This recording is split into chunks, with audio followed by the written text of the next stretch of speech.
since you also observe the Indian affairs to a certain degree, what do you think are the hits and misses of this particular government led by Prime Minister Narendra Modi, especially since it seems to have towed a different approach from the previous one? And because we've had Chinese aggression at our borders, there has been some, give and take at the borders. So, what do you think, needs tweaking in our Chinese in our China policy for that matter? Well, I don't know what needs tweaking. I mean, I learn from Indian strategists kind of almost daily about innovative ways of dealing with geopolitical threats. And I'll talk about China, but first I'd like to just mention my respect for what India's done in Ukraine about getting students out. Now, India is the only country I've heard talk about its nationals, its people in Ukraine, and making that a priority for their policy regarding the situation. Now, I don't know how many Canadians are in Ukraine, and I don't know whether an effort has been made to get them out. But I know that India cared about its people and its children in many cases, and made it a priority to get them out, to the point where other countries are putting the Indian flag, on their belongings because they wish they were Indian, because they know that the Indian government would try to get them out. I mean, I remember a time when Canadians would put flags on their backpacks so that they wouldn't be, considered American, or whatever. But this is a whole different thing. So I think that is a testament to an India that we may not have seen to this degree previously. I know there are cases in Kuwait. There are other cases as well, but this one is really noticeable, especially in comparison to how all the other countries have dealt with this particular situation. And the government deserves a lot of credit for that. As regards China, so we talked about China's comprehensive national power and how it attempts to infiltrate a country in multiple ways.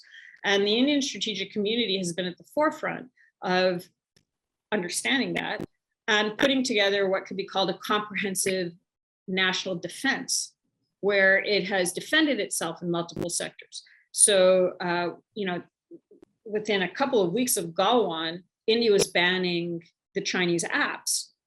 Right, that I think surprised a lot of us who aren't as sophisticated, don't come from the land of the Arthashastra, where you've had this kind of 2,000 years of strategic culture, and we're wondering why ban the apps. And then once that was explained, that first of all, it's spyware, it's sucking up the metadata, it's helping the Chinese develop their AI systems, it's a very good espionage technique for getting leverage on Indians. It gives advantages in commercial transactions because you can find out what the Indians are bidding when they're competing against Chinese companies in Africa, for example, if you can have access to the phones and the communication system. There are a whole range of malign activity that was being accomplished by getting those Chinese apps on the Indian phones. And the Indian strategic community realized it and banned them. No other country has managed to do that yet.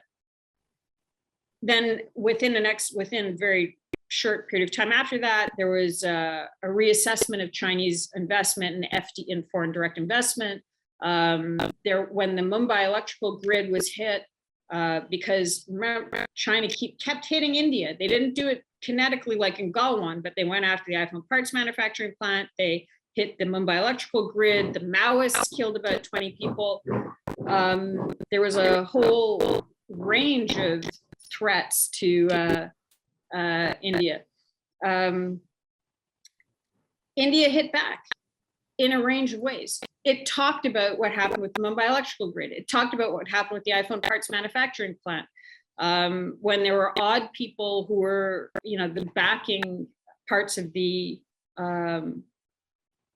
protests, farmers' protests, there was discussions about where was that money coming from, where was the backing coming from. So this comprehensive defense that was put in place by India to deal with the Chinese comprehensive national power push against India was something that I've personally learned a lot from. So I would definitely not have the hubris to say where the misses were in India.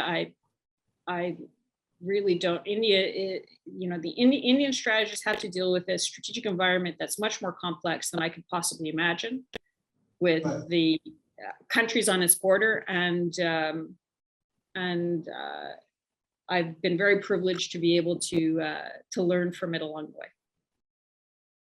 Please remember to subscribe to us and switch on the notifications for this channel.